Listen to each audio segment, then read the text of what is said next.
Good morning, my dear students. Today we are going to start poem number 13, हिरवगार झाडासारखं. Poet is George Lopez. We can call this poem as a green poem because in this poem, poet uses many characteristic features of a tree like tolerance, generosity, giving nature, and ability to sustain in the most adverse conditions to explain how a life should be lived. This poem gives us a message that a person's life should also be lively, green, and cheerful like a tree. कविता क्रमांक 13, हिरवगार झाडासारखं. कवी आहेत George Lopes.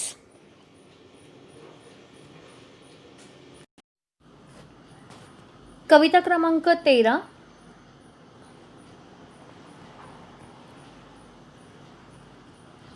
हिरवगार झाडासारखं. कवी आहेत George Lopes.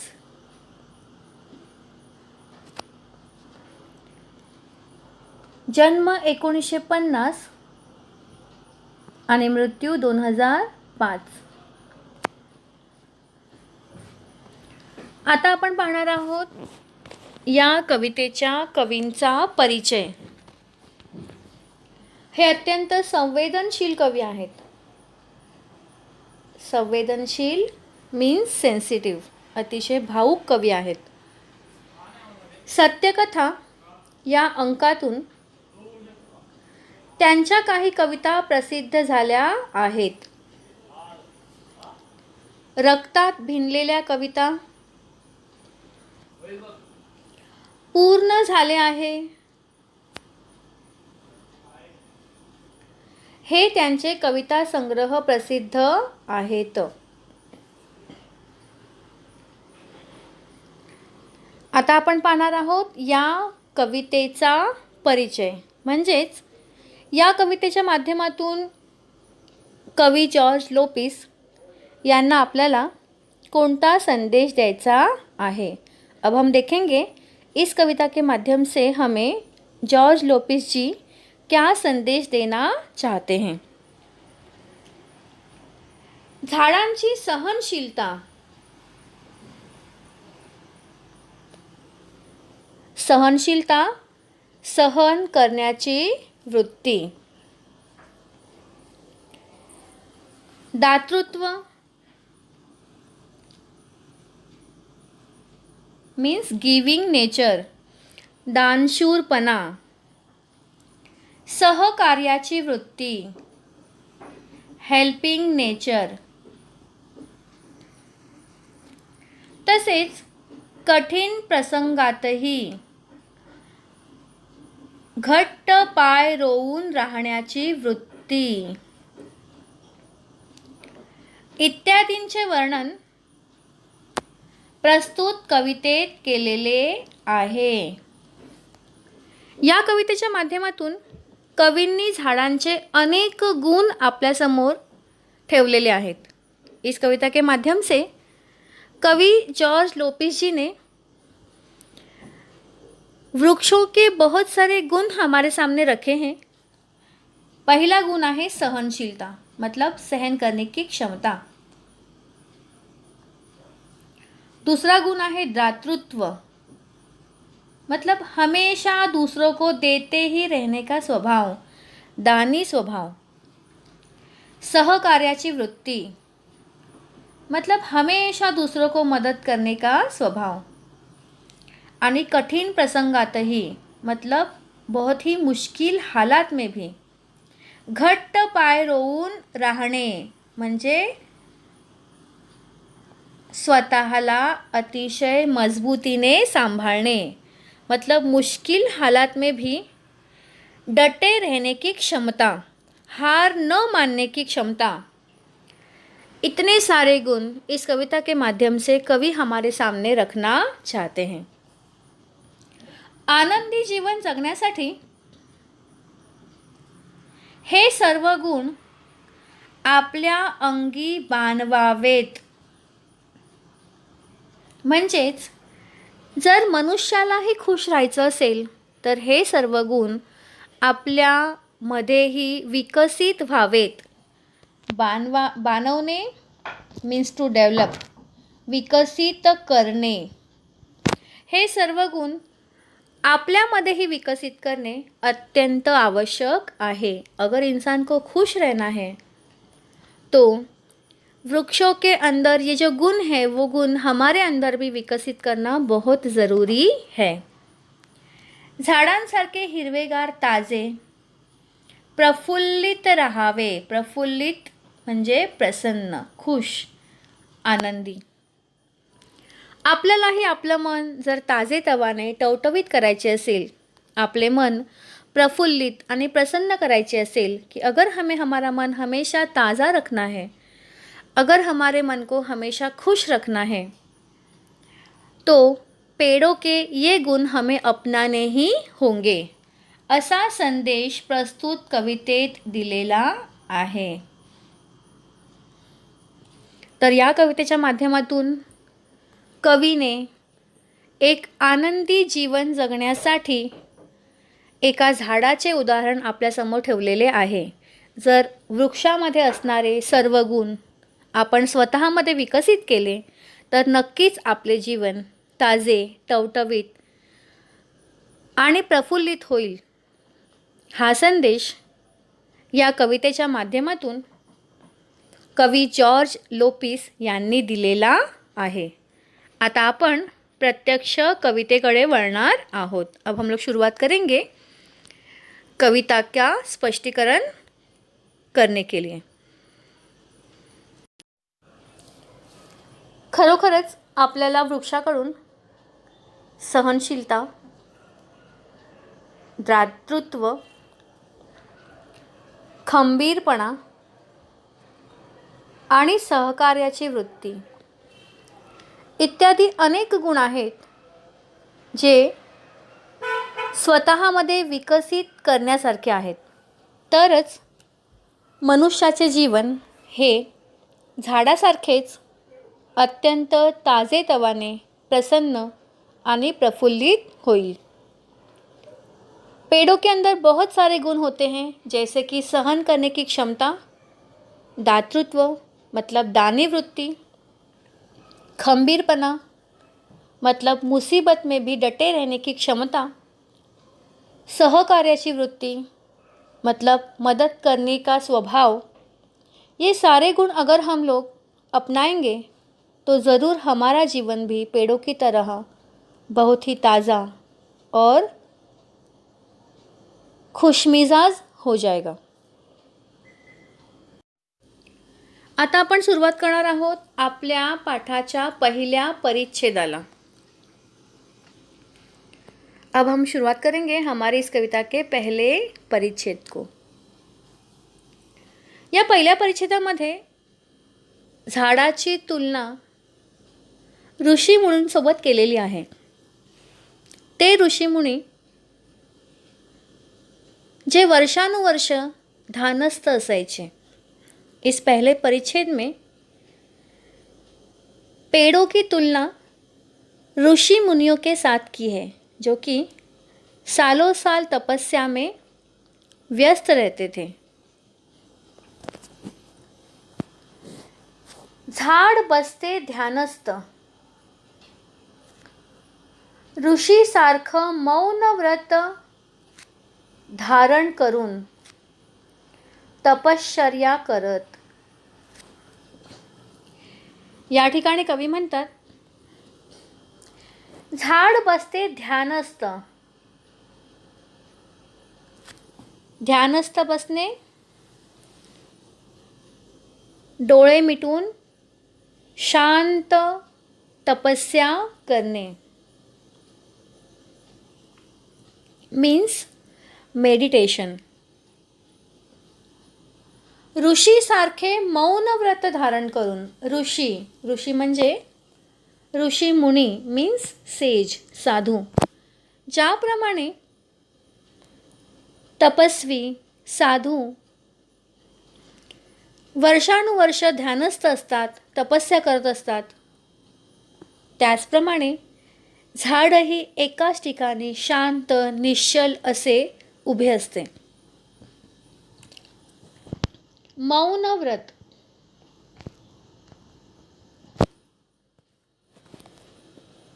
या शब्दाचा अर्थ आहे न बोलण्याचा वसा मीन्स वो ऑफ सायलेन्स.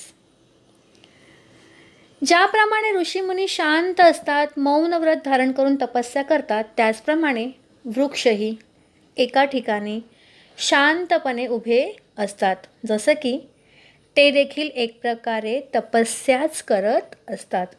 जिस तरीके से हजारों साल पहले हमारे ऋषि मुनि सालों साल तपस्या में लीन रहते थे, शांत रहते थे, मौन व्रत धारण करते थे, वैसे ही हमारे पेड़ भी चुपचाप एक जगह पे शांत खड़े रहते हैं.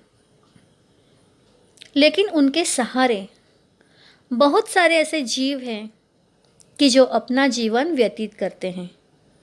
कौन है ऐसे जीव? तर पक्षी झाडांचे कुणीच नसतात, तरीही झाड त्यांचं असतं. या ठिकाणी सांगितलेलं आहे की भले एक झाड एकाच ठिकाणी वर्षानुवर्ष मौन व्रत धारण करून अखंडपणे शांतपणे उभे असते, पण त्या झाडावर येणारे पक्षी मात्र त्या झाडाच्या आश्रयाने आपले संपूर्ण जीवन व्यतीत करतात. भले ही पेड़ एक जगह पे शांति से खड़ा रहता है, लेकिन उस शांत पेड़ के सहारे बहुत सारे ऐसे पंछी होते हैं कि जो अपना जीवन उसी के सहारे व्यतीत करते हैं. भले वो पंछी उन पेड़ के कोई नहीं होते, लेकिन वो पेड़ उन पंछियों के लिए सब कुछ होता है, उनका आश्रय होता है, उनका सहारा होता है. पक्षी त्या झाडाचे कुणीच नसतात. पक्षी येतात, राहतात, जातात, पण ते झाड मात्र पक्ष्यांसाठी सर्व काही असते, कारण ते त्यांचे आश्रय असते, त्यांचा तो एकमेव सहारा असतो, त्यांचे ते घर असते. कवितेच्या पहिल्या परिच्छेदामध्येच झाडांची तुलना ऋषींसोबत केलेली आहे. ज्याप्रमाणे ऋषीमुनी मौनव्रत धारण करून तपस्या करतात, त्याचप्रमाणे झाडही अखंडपणे वर्षानुवर्षे एकाच ठिकाणी उभे असते. जैसे ऋषिमुनि सालों साल एक ही जगह पे मौन व्रत धारण करके तपस्या करते हैं, वैसे ही पेड़ भी एक ही जगह पे खड़े होके शांति से अपना जीवन व्यतीत करते हैं. यहाँ पर पहले परिच्छेद में पेड़ की तुलना ऋषि मुनियों के साथ की है.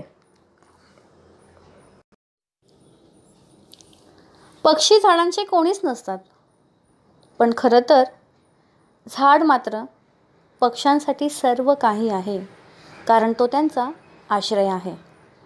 पंछी पेड़ों के कोई नहीं होते, लेकिन पेड़ पंछियों के लिए सब कुछ होता है, क्योंकि वो उनका आश्रय होता है, उनका घर होता है. आता आपण सुरुवात करणार आहोत आपल्या कवितेच्या पुढच्या परिच्छेदाला. मुळावर घाव घातला तरी झाड मुकाट सहन करते.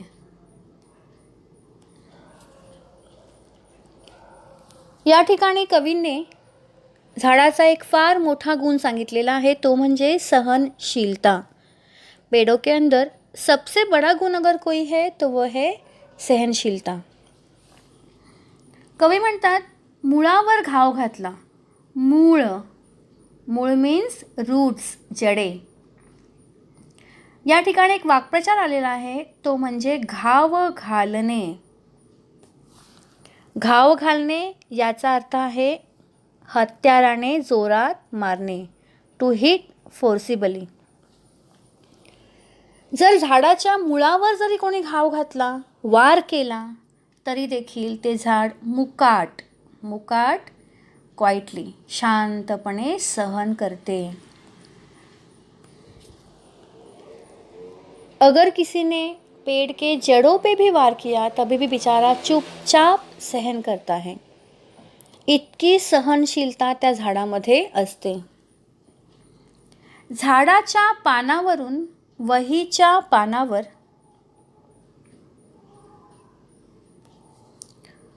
अलगद उतरतात दवांचे टपोरे थेंब. या ठिकाणी कवीने कल्पना केलेली आहे. कवीने एक कल्पना की है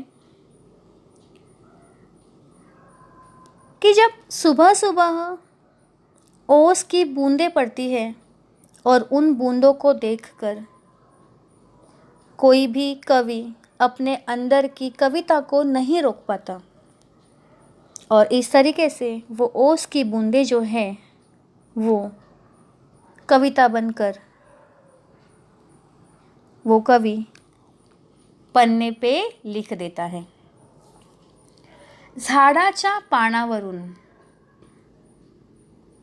वहीच्या पानावर, पान म्हणजे पेज, किताब का पन्ना. अलगद उतरतात, अलगद म्हणजे हळूच, सावकाश, स्लोली उतरतात दवांचे टपोरे थेंब. दव मीन्स ड्यू ड्रॉप्स.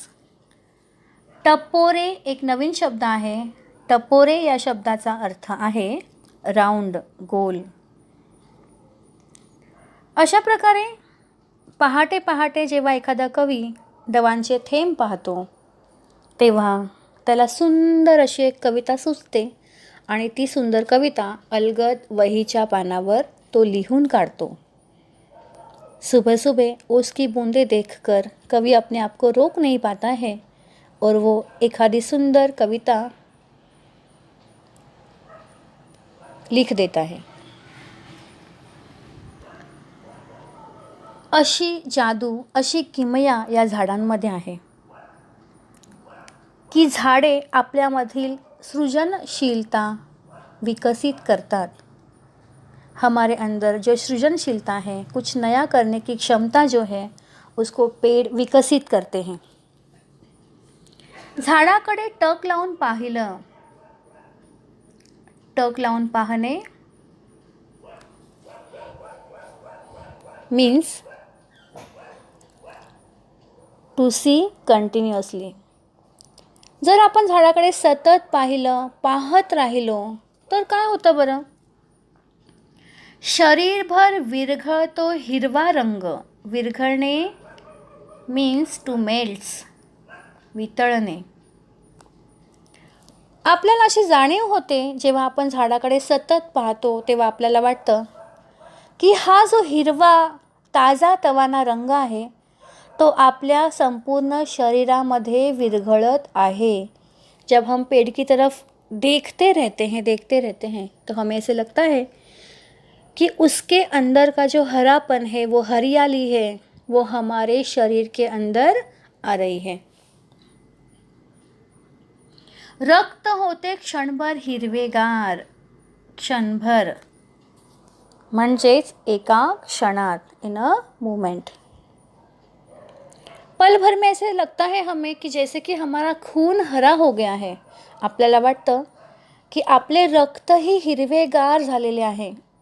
हा हिरवा रंग आपल्या मनाला शांति देतो, आपले मन ताज़ेतवाने करतो. ये जो हरा रंग है वो हमारे मन को शांत और ताज़ा करता है. इसीलिए हमें लगता है कि हरा रंग हमारे अंदर जा रहा है, हमारा खून तक हमें हरा हो रहा है, ऐसे महसूस होता है. अशी जादू आहे या हिरव्या रंगामध्ये, अशी किमया आहे या झाडांमध्ये. आयुष्य होतं नुकत्याच खुडलेल्या, खुडणे मीन्स टू प्लक, तोडणे. नुकत्याच हा एक नवीन शब्द आहे. नुकत्याच मीन्स रेसेंटली, आत्ताच. आयुष्य होतं नुकत्याच खुडलेल्या फुलासारखं टवटवीत. टवटवीत, ताजे, प्रसन्न मीन्स फ्रेश. झाडाकडे आपण पाहिलो तर आपलं मन हिरवं होतं, आपलं रक्त हिरवं होतं. तसेच आपलं आयुष्य जे आहे ते आत्ताच खुडलेल्या फुलासारखं अतिशय ताजं वाटायला लागतं. पेड़ों की तरफ देखने के बाद हमारा खून हरा होता है, हमारा मन हरा होता है और हमारा जीवन जो है अभी अभी निकाले गए फूल की तरह हमें ताज़ा लगने लगता है. अशी जादू आहे या झाडांमध्ये. झाडांचे बाहू सरसावलेले असतात. बाहू मीन्स हँड, हात. सरसावणे, पुढे करणे, टू एक्सटेंड. झाड नेहमी त्याचे हात, त्याच्या फांद्या पुढे करत असतो. कशासाठी? तर मुसाफिरांना कवेत घेण्यासाठी. मुसाफिर, ट्रॅव्हलर्स, प्रवासी. या ठिकाणी एक वाक्प्रचार आलेला आहे, तो म्हणजे कवेत घेणे. कवेत घेणे म्हणजे मिठीत घेणे, means to hold in one's arms. हे जे झाड आहे त्या झाडांच्या फांद्या म्हणजे जणू त्याचे हात असतात आणि हे झाड आपले हात नेहमी पुढे करते. कोणासाठी? तर मुसाफिरांसाठी. जो मुसाफिर होते हैं उनके लिए हमेशा पेड़ों के हाथ आगे रहते हैं, उनको आश्रय देते हैं, उनका सहारा होते हैं. क्योंकि यही मुसाफिर पेड़ के सहारे यात्रा करते हैं, पेड़ के नीचे विश्राम करते हैं. आणि म्हणूनच मुसाफिरांसाठी देखील झाड हे खूप मोठे एक आश्रय आहे.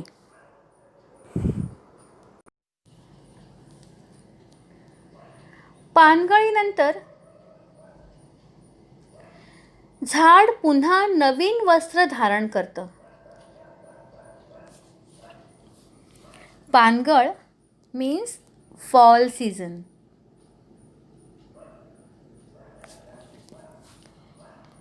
जेव्हा पानगळीचा मोसम येतो तेव्हा झाडांची जुनी पानं जी आहेत ती झटकली जातात आणि झाड पुन्हा एकदा नवीन वस्त्र म्हणजे नवीन कपडे धारण करतं, नवीन कपडे घालतं किंवा पेहराव करतात. कोणासारखं? तर नव्या नवरीसारखं. नवी नवरी मीन्स ब्राईड. जेव्हा कधी पानगळीचा मोसम येतो तेव्हा आपण नेहमीच पाहतो की झाडाची सर्व जी पानं आहेत ती गळून पडतात आणि नंतर पुन्हा त्या झाडाला नवीन पालवी यायला लागते. आणि जेव्हा ती नवीन पालवी पूर्ण झाडभर पसरते तेव्हा असं वाटतं की जणू काही झाडाने नवीन वस्त्र धारण केलेले आहेत आणि झाड एका नव्या नवरीसारखं सुंदर दिसायला लागतं. पतझड़ के मौसम के बाद जब पुराने पत्ते झड़कर नए पत्ते पेड़ पर आते हैं और ये नए पत्ते पूरे पेड़ पर जब फैल जाते हैं तो ऐसे लगता है जैसे कि पेड़ ने नए कपड़े पहने हैं और वो पेड़ एक सुंदर सी दुल्हन की तरह दिखने लगता है. झाडाला पालवी फुटल्यावर, पालवी मीन्स टेंडर लीव्स, नए पत्ते, नवीन पानं.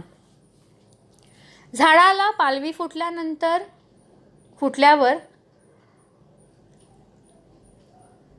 फुटते शरीरभर पालवी. जेव्हा आपण पाहतो की एखाद्या झाडावर पालवी आलेली आहे, झाडावर नवीन पानं आलेली आहेत, तेव्हा ती नवीन पानं पूर्ण झाडभर भरलेली पाहून आपल्याला असं वाटतं की आपल्याही शरीरावर नवीन पालवी आलेली आहे. म्हणजेच ती नवीन पानं पाहून आपल्यामध्ये नवीन उत्साह संचारतो, जीवन जगण्याची एक नवीन इच्छा निर्माण होते।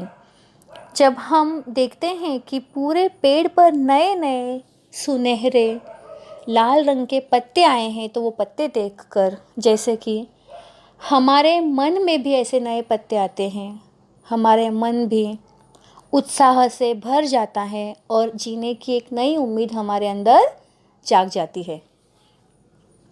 अन झटकली जाते,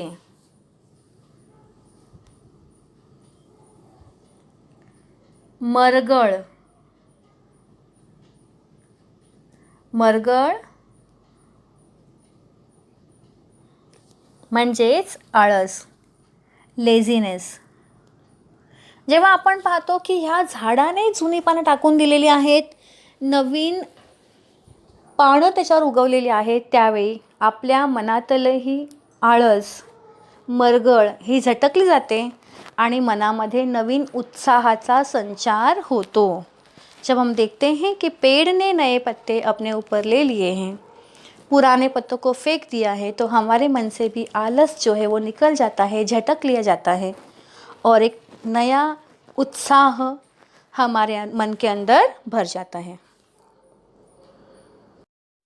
अशा प्रकारे हे सुंदर नाजूक अशी नवीन पालवी पाहिल्यानंतर कोणाच्या मनात उत्साह संचारणार नाही बरं? आपल्या शेवटच्या कवितेच्या परिच्छेदामध्ये कवी म्हणतात, पक्ष्यांच्या मंजूळ नादात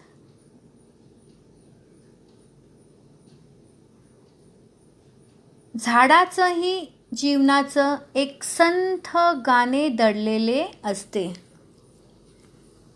पक्ष्यांच्या मंजूळ नादात, मंजूळ नाद, स्वीट साऊंड, गोड आवाज। आपण पाहतो की पक्षी आपले घरटे झाडांवर बनवतात, तिथेच राहतात आणि त्या झाडावर राहताना पक्ष्यांचा जो किलबिलाट असतो, एक गोड आवाज असतो, तो आवाज म्हणजे जणू पक्ष्यांचे गाणे। त्या गाण्यामध्ये झाडाचंही जीवनाचं एक संथ गाणे, संथ म्हणजे हळूवार, स्लो गोईंग, सावकाश, दडलेले असते। दडलेले मीन्स हिडन, लपलेले असते। जेव्हा पक्षी झाडावर बसतात, ते गातात, ते किलबिलाट करतात, त्यावेळेला त्यांच्या गाण्यामध्येच जसं की झाडाचंही गाणं लपलेलं असतं।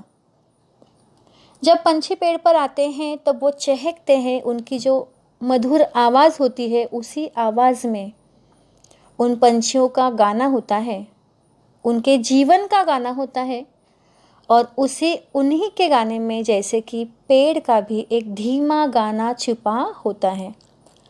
म्हणजेच पक्ष्यांचं जीवन आणि झाडाचं जीवन हे काही वेगळे नसते। या ठिकाणी कवी म्हणतात, हसावं कसं?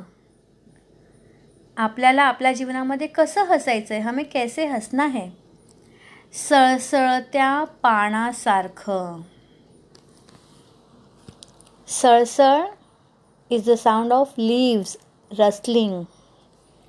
आपल्याला कसं हसायचं आहे, तर झाडावर हलणाऱ्या, हळूवारपणे वाऱ्यावर झुलणाऱ्या पानासारखं। हमें हंसना कैसे है? तो हवा पे लहराने वाले पत्तों की तरह हमेशा हमें जीवन में हंसना है। फिर उस हवा का बहाव किसी भी दिशा में हो, जीवन में सुख आए, दुख आए, आंधी आए, तूफान आए, हमें हमेशा हंसते रहना है। आपल्या जीवनामध्ये चढ उतार येत असतात, पण आपल्याला झाडाकडून शिकायचं आहे। जसा झाडांच्या पानांची सळसळ कधीच थांबत नाही, तसं आपल्या जीवनातील हसू हे कधीही थांबू नये। मुळावं मुरावं कसं? नवीन शब्द आहे इथे, मुरणे। मुरणे मीन्स टू होल्ड फर्मली, अतिशय मजबूतीने पकडणे। आपल्याला आपल्या जीवनाला कसं पकडून ठेवायचं आहे, तर झाडासारखं घट्ट पाय रोवीत रोवणे याचा सुद्धा अर्थ आहे घट्ट पकडणे. म्हणजेच कितीही सुखदुःख असू दे, पण आपल्याला हार मानायची नाही आहे. ज्याप्रमाणे झाडांची मुळं जमिनीला घट्ट धरून ठेवतात, त्याप्रमाणे आपल्यालाही आपल्या जीवनाची जी मुळं आहेत ती घट्टपणे धरून ठेवायची आहेत. ज़िंदगी में हमेशा सुख आते हैं, दुख आते हैं, मुसीबतें आती हैं, लेकिन पेड़ की तरह हमें हमारी जड़ों को मजबूती से पकड़ कर रखना है. जीवन से कभी भी हार नहीं मानना है. जगावं कसं? तर हिरवगार झाडासारखं. हमें ज़िंदगी कैसे जीनी है? पेड़ की तरह हरी ज़िंदगी जीनी है. हमेशा खुशियों से भरी ज़िंदगी जीनी है. और इसीलिए ये कविता हमें पढ़नी है, क्योंकि पेड़ों के अंदर जितने भी गुण हैं वो हमें सब हमारे अंदर विकसित करने हैं. रोजचं चिंतन करावं कसं? चिंतन करणे, विचार करणे. आपल्याला विचार कसा करायचा आहे? तर झाडासारखा. कारण झाड हे कधीही काहीही दुसऱ्यांकडून घेत नाही. ते नेहमी देत राहते, दुसऱ्यांची मदत करते. असा हा खूप सखोल विचार या कवितेतून मांडलेला आहे. हमें पेड़ की तरह सोचना है, क्योंकि पेड़ किसी से कुछ लेता नहीं, हमेशा देता है, दूसरों की मदद हमेशा करता है. तो हमें पेड़ की तरह ही सोचना है. तर अशा प्रकारे कविता क्रमांक 13 हिरवगार झाडासारखं ही या ठिकाणी आपण पूर्ण केलेली आहे. नक्कीच तुम्हाला ही कविता आवडली असेलच. पुन्हा एकदा पाठ्यपुस्तकातून ही कविता लक्षपूर्वक वाचा. अतिशय सोप्या शब्दांमध्ये कवीने ही कविता लिहिलेली आहे. Goodbye, take care.